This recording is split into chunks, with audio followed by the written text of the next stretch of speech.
আসসালামু আলাইকুম রহমতুল্লাহ। প্রিয় শিক্ষার্থীবৃন্দ, আশা করি সকলেই ভালো আছেন।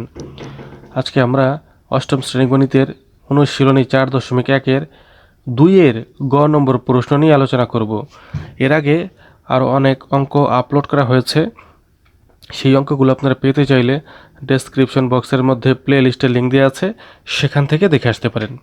বন্ধুরা, যখন আপনারা গ নম্বরটি দেখবেন, তো আমি অনুরোধ করব ক, গ এবং উদাহরণ 11 এই তিনটা একসাথে বলতে এই তিনটা পর্যায়ক্রমে দেখার অনুরোধ করব।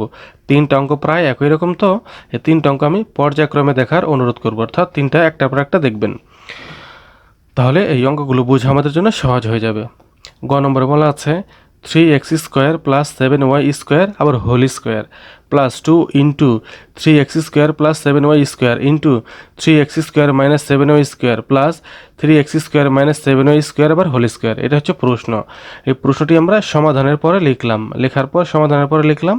এখন এই যে 3x² + 7y² এতটুকু, 3x² + 7y² এতটুকু আমরা এখানে লিখলাম। লেখার পর এটা সমান এ ধরলাম,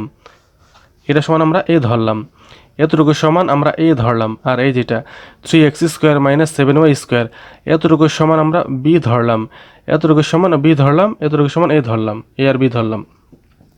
এখন লিখব প্রদত্ত রাশি, এখানে একটা সুতরাং চিহ্ন হবে। সুতরাং প্রদত্ত রাশি লিখে এই যে এটা থেকে এতটুকু সমান আমরা কি ধরেছি, এ ধরেছি, এ, তাহলে লিখব এ। আর এই যে এই স্কোয়ার, এর উপর স্কোয়ার দিয়ে দেবো। এতটুকু সমান এই ধরেছি আর এই স্কোয়ার উপরে দিয়ে দেবো।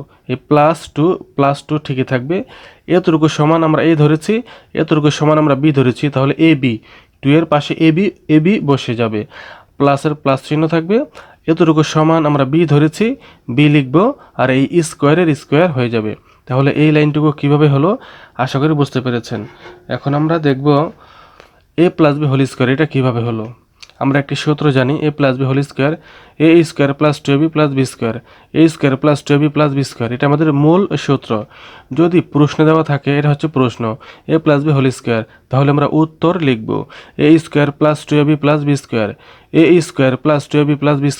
প্রশ্ন থাকলে উত্তর লিখতে হয়, অর্থাৎ প্রশ্ন আছে আমরা উত্তর লিখলাম। প্রশ্ন থাকলে উত্তর লিখতে হয়। যদি উত্তর দেওয়া থাকে a² + 2ab + b², এটা হচ্ছে উত্তর। যদি উত্তর দেওয়া থাকে আমরা প্রশ্ন লিখব, a + b হোল স্কোয়ার আমরা উত্তর লিখব। তাহলে এখন আমরা দেখি, এই অংশটি আমাদের উত্তর অবস্থায় রয়েছে, এটার প্রশ্ন হচ্ছে a + b হোল স্কোয়ার, সেটা আমরা লিখে দিলাম। এখন আমরা ab এর মান বসাবো, ওই যে ab ধরেছি, ab এর মান বসাবো। এর জায়গায় এই যে এর মান বসালাম, b এর জায়গায় এই মানটা এখানে বসায় দিলাম, বাইরে স্কোয়ার থাকবে।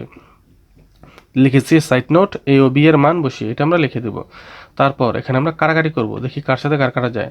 7y² এটা একটি পদ, 7y² এটার একটি পদ, দুইটা পদ, একটি প্লাস একটি মাইনাস, অর্থাৎ দুইটা পদের মধ্যে দুইটা পদ যদি একই রকম হয়, একটি প্লাস একটি মাইনাস থাকে, তো কাটা যায়। তাহলে আমরা কেটে দিলাম 7y, এটা আর এটা আমরা কেটে দিলাম। কেন কেটে দিলাম? এই জন্য কেটে দিলাম যে একই রকম এবং একটি প্লাস একটি মাইনাস রয়েছে, এই জন্য কাটা গিয়েছে। তাহলে কি রইল? 3x², এই দুইটাও তো একই রকম, কিন্তু কাটা যাবে না। কেন? এইটাও প্লাস, এইটাও প্লাস, দুটোটা প্লাস অবস্থায় রয়েছে, এই জন্য কাটা যাবে না। তাহলে যোগ করতে হবে, এই 3x² কত হয়? 6x², 6x², দুইটা যোগ করলে হয় 6x²। আর এই যে ব্র্যাকেটের বাইরে যে স্কোয়ার ছিল, স্কোয়ারটা এখানে বসিয়ে দিয়েছি। তাহলে আমরা 6x² হোল স্কোয়ার পেলাম। এই স্কোয়ারটাকে কে পাবে? স্কোয়ার 6-এ পাবে, স্কোয়ার x² পাবে। স্কোয়ার তো 6-এ পাবে, আবার এই স্কোয়ার x² পাবে। স্কোয়ার যদি 6-এ পায় কি হয়? 6² মানে 6 × 6 মানে 6 × 6 = 36, 6² মানে হচ্ছে 36। এই যে 6² মানে 36 লিখে দিলাম। আর x² আবার স্কোয়ার রয়েছে বাইরে, পাওয়ারে গুণ, 2 × 4 হয়, 2 × 4 মানে x⁴ লিখে দিলাম। তাহলে কি হলো? 36x⁴, মানে 36 x-এর উপর পাওয়ার 4, এটা আমাদের অ্যান্সার। গ নম্বরের সমাধান হচ্ছে এটা। বন্ধুরা, আপনারা যদি এই অনুশীলনীর পরবর্তী ভিডিওগুলো সবার আগে পেতে চান, চ্যানেলটি সাবস্ক্রাইব করে বেল আইকনটিতে অন করে দিন। সবাই ভালো থাকবেন, আল্লাহ হাফেজ।